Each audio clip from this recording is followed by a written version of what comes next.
Kung OFW ka, umuwi ka ba ng Pilipinas nang walang contract verification? Huwag ka munang umalis at panoorin mo ito. Maraming OFW ang akala nila okay lang umuwi kahit walang contract verification. Pero, pagbalik mo sa abroad, upload ka agad sa airport.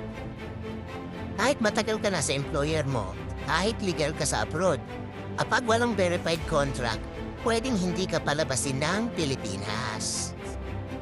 Pero, huwag magpanik. Meron tayong solusyon. Siyempre, magpa-verified ng contract sa DMW. Nakipag-coordinate sa employer, sa Polo or sa Philippine Embassy. Kapag verified na, saka ka palang pwede mag-apply o makakuha ng OEC. Gawin ito habang nasa abroad pa tayo. Huwag umalis ng Pilipinas nang walang OEC.